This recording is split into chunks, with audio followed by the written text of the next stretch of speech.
తన భర్త తనకి కావాలంటూ మిస్ వైజాగ్ నక్షత్ర ఆందోళనకు దిగారు. విడాకులు ఇవ్వకుండా మరో స్త్రీని పెళ్లి చేసుకుని కాపురం చేస్తున్న భర్తను రెడీ హ్యాండెడ్ గా పట్టుకున్నారామె. నక్షత్ర ఎంట్రీతో షాక్ అయిన భర్త తేజ మరో స్త్రీతో రూమ్ లో ఉండగా దొరికిపోయాడు.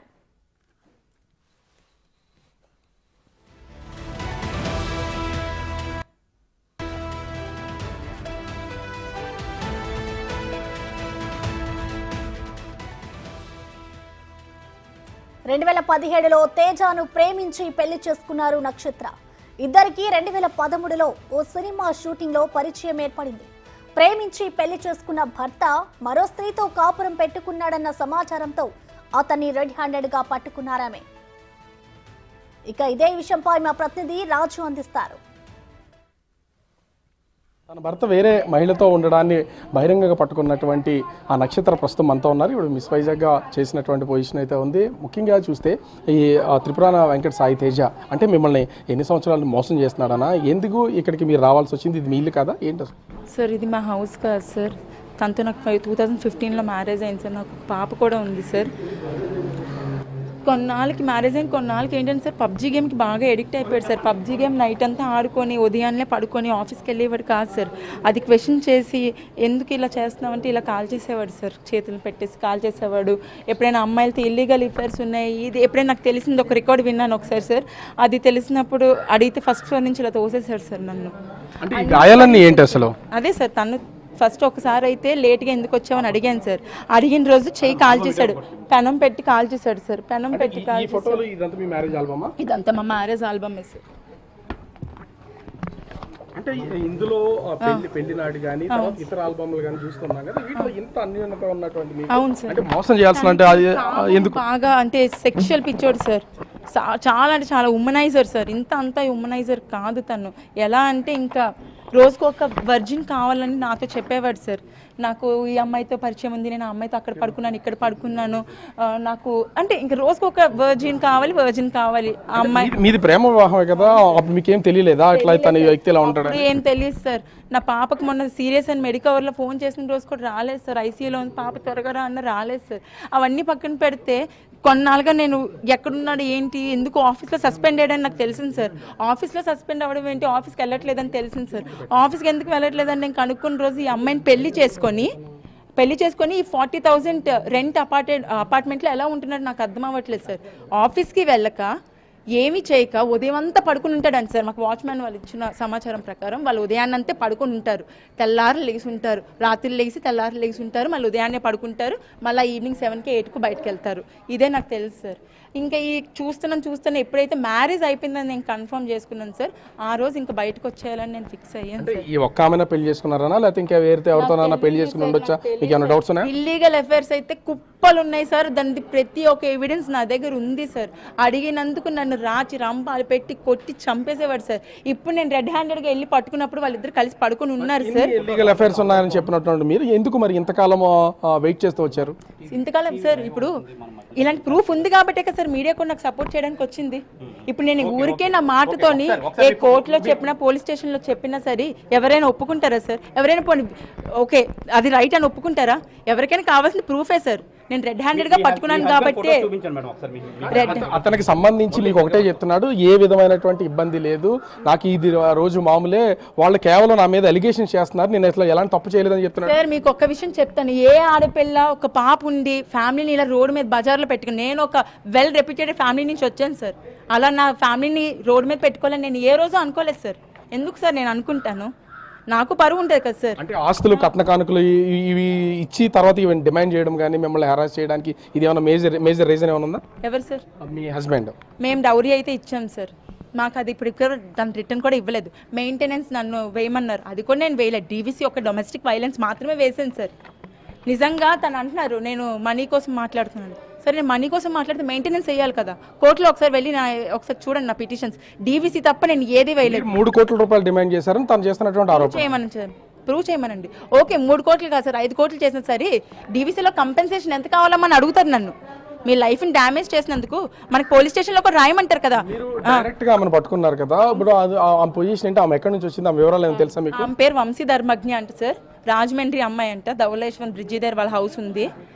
రాజమండ్రి అమ్మాయి అంటే ఆ అమ్మాయి ఎంత ఇదిగా అంటే నేను లోన్కి వెళ్ళి పట్టుకుంటే నీ అంత తెలుస్తాను, నువ్వు ఎలా బతుకుతావో నీ కూతురుతో ఎలా ఉంటావో నేను చూస్తానని మా ముందే ఛాలెంజ్ చేస్తుంది. మేమిద్దరం పట్టుకున్నాక షీఈ్ మై వైఫ్ అని మీడియా ముందు మా అబ్బాయి స్టేట్మెంట్ ఇచ్చాడు సార్. అంతే సార్.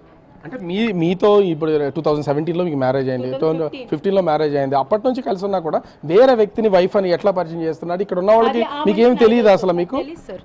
నేను ఇక్కడికి వచ్చి ఎప్పుడైతే నేను కనుక్కోవడం మొదలు పెట్టానో అప్పుడు ఈ అబ్బాయి ఒక్కడే ఉంటున్నాడు అనుకున్నాను సార్. ఎప్పుడైతే ఆ అమ్మాయిని వైఫ్ అని ఆ అమ్మాయిని పెళ్లి చేసుకున్నాడు అని ఎప్పుడైతే తెలిసిందో ఇంకా నేను భరించాలనుకోలేదు సార్. ఎందుకంటే సొంత అక్కడే పడుకోవడానికి రమ్మన్నాడు సార్. వాడికి బావి వరుసలు లేవు అసలు. ఈ ఒక్క ఇల్లేనా లేకపోతే ఇలాంటి ప్లేసెస్ ఏమైనా ఉన్నాయని ఏమైనా ఐడెంటిఫై చేశారా మీరు? లేదు సార్, నేను ఇది ఒకటే నాకు తెలిసింది. ఇంతకు ముందు నువ్వు కూడా నాకు తెలియదు ఎక్కడ ఉన్నాడు. అంటే మొత్తానికి చూడవచ్చు ఇక్కడ మనము చూస్తే ఇక్కడ అంటే అతను సాయి తేజకి సంబంధించినట్టు వైఫ్ ఆవేదన వ్యక్తం చేస్తుంది. అత్తగారు అంటే ఇప్పుడు మాట్లాడినటువంటి నక్షత్ర వాళ్ళ అమ్మగారు అంటే మీరు ఎప్పటి నుంచి గమనిస్తున్నారు ఈ గొడవలు అనేవి మీకు కంటిన్యూగా జరుగుతూనే ఉన్నాయి? ఏంటి అది పొజిషన్? పెళ్ళైనా ఒక 1 year బాగున్నారండి. మేము బాగా కట్ట కానుకలు అన్నీ ఇచ్చాం కాబట్టి 1 year బాగానే ఉన్నాడు మాతోని. ఇంకా అప్పటి నుంచి ఇంకా డబ్బుల కోసం మీ అమ్మ ఇంటికి వెళ్ళి తిందాము, మనకెందుకు వంటలు చేయడము నోట్లేము, మీ అమ్మ ఇంటికి వెళ్ళి తిందాము, ఎందుకు ఇక్కడ వంటలు చేయడం, మీ అమ్మకి డబ్బులు అడుగు అని పిల్లని నాకు ఫోన్ చేయించడం. ఎంత ఉన్నాయి సరే నా దగ్గర డబ్బులు లేవమ్మా, నా దగ్గర వాళ్ళ 50,000 అడిగారు అనుకోండి, అమ్మ నా దగ్గర 5,000 ఉన్నాయమ్మంటే అవన్నీ ఇచ్చి అనివ్వడండి. డబ్బుల కోసం చిత్రహింసలు పెట్టి ఇవ్వడండి డబ్బులు తెమ్మని. మీద చాలా గాయాలు కనిపిస్తూ ఉన్నాయి, అక్కడ కాళ్ళు ఇరిగిపోయినటువంటిది, చేతుల మీద వాతలు ఉన్నాయి. అది మీకు ఎప్పుడు ఇబ్బంది అనిపించలేదా? ఆమె ఎప్పుడు చెప్పేది కదా మీకు? మాకు ఆ అమ్మాయి చెప్పలేదు. అంటే నేను మా అమ్మాయికి వ్యతిరేకంగా లవ్ మ్యారేజ్ చేసుకున్నాను కదా, ఇంట్లో వాళ్ళు వద్దంటే ఒప్పించి మళ్ళీ చెప్తే ఏమంటారో మా అమ్మాయిలు బాధపడతారని చెప్పలేదండి మాతోని. ప్రేమ వివాహం తర్వాత మీరు ఏమైనా కట్నం ఇచ్చారు అతను? కట్న కానుకలు కానీ అంటే సినిమాలోనే నటిస్తున్నాను, నాకు ఇవన్నీ కామనే, కావాలని వీళ్ళు నన్ను డివైడ్ చేయడానికి కోసం చేస్తున్నారు, వీళ్ళు ఈ విధంగా నన్ను ఇబ్బందులకు గురి చేస్తున్నారని మీ మీద ఆరోపణ చేస్తున్నారు. వాళ్ళ ఇంట్లో వాళ్ళు చిన్న ముసలి వాళ్ళు ఉన్నారని సుజాత వాళ్ళకి వెళ్ళి అడగండి, వీడు ఎంత దరిద్రో చెప్తారు. అమ్మ మీలాంటి మంచి ఫ్యామిలీని వదులుకున్నాడమ్మా అని. మాకు ఆడు సినిమా కానీ 15 లక్షలు ఇచ్చామండి. మొన్న బ్యాక్ డోర్ సినిమా తీసాడు, ఆడు ఆ సినిమా తీసాడు, 20 లక్షలు కట్నం ఇచ్చాం, జాబ్ వేయించుకున్నాము, అపార్ట్మెంట్ ఇచ్చాం, కారు ఇచ్చామండి. 20 లక్షలు కారు ఇస్తే ఆడి పేరుని రాసినందుకు పోలీస్ స్టేషన్లో మా మీద కంప్లైంట్ ఇచ్చి కారు అమ్మేసుకున్నాడండి. ఈ పాప కూడా మీ మనమరాలే కదా? అంటే ఈ పాపని అసలు ఎప్పుడు తీసుకెళ్ళడం కానీ తనతో ఉంచడం కానీ అట్లా ఏం చేయలేదు? అడగండి, పాపకు అడగండి. అసలు తండ్రి ప్రేమ అంటే తెలియదండి, ఎప్పుడు సినిమాలు అలా డైరెక్టర్ని కలాలి, ఈయన్ని కలాలి. పాప బాగాలేదు, ఒకసారి తీసుకెళ్ళు, ముక్కలంటే బ్లడ్ వచ్చేస్తుంది అని ఫోటోలు వీడియోలు పెట్టినాయి. నాకు పని ఉంది, మీరు తీసుకెళ్ళండి, నేను రాను. మీ డాడీ ఎప్పుడన్నా నిన్ను బయటికి తీసుకెళ్ళడం కానీ రావడం కానీ ఎట్లా ఏమైనా చేసేవాడు? అసలు మీ డాడీ దగ్గర నువ్వు ఉండేదనవా? అసలు ఎప్పుడు అసలు ఏమన్నా చెప్పేవాడా మీ డాడీ నీకు? ఏమీ చెప్పలే. మీ డాడీ మీ దగ్గర ఉండేవాడా? నిన్ను ఏమైనా బయటికి తీసుకెళ్ళడం కానీ హైదరాబాద్లో కానీ వైజాగ్లో కానీ హాస్పిటల్కి కానీ ఎవరైనా తీసుకెళ్ళి? ఎప్పుడు ఎక్కడికి తీసుకెళ్ళి. నువ్వు మీ మమ్మీ వాళ్ళ దగ్గరే ఉంటున్నావు ఎప్పుడున్నా? చిన్నప్పటి నుంచి మా మమ్మీ వాళ్ళ దగ్గర ఉంటున్నాను. సో ఇక్కడ ఈ అపార్ట్మెంట్కి సంబంధించి వాచ్మెన్ కూడా ఉన్నారు. ఇప్పుడు ఇంత ఇష్యూ జరుగుతుందమ్మా, అసలు ఎప్పటి నుంచి ఉంటున్నాడు ఏంటి? అసలు అతను వచ్చినప్పుడు సహజంగా ఇలాంటి అపార్ట్మెంట్స్లో ఫ్యామిలీస్తో వస్తేనే అపార్ట్మెంట్లు ఇస్తూ ఉంటారు కదా, ఆ వివరాలు ఏమైనా చెప్పాడా మీకు? మాకు అలాంటివి ఏం చెప్పలేదండి. మాకు అలాగా తెలియడానికైనా సరే ఇలాంటి ఇష్యూ ఇప్పటి వరకు జరగలేదు కదా, అందుకనేసి మాకేం తెలియదు.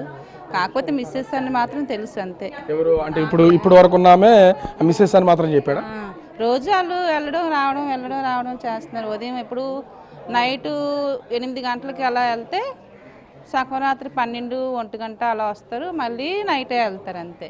మధ్యలో ఇంకెక్కడ. ఎంతకాలం నుంచి ఆమెతో అతను ఇక్కడికి అపార్ట్మెంట్కి వస్తున్నాడు? అది ఏమైనా గమనించిందా? ఆవిడతోనే ఉన్నారు. ఎంతకాలం అవుతుందమ్మా? 3 నెలలు అవుతుంది. 3 నెలల నుంచి ఆవిడతో ఇక్కడే ఉంటున్నారు.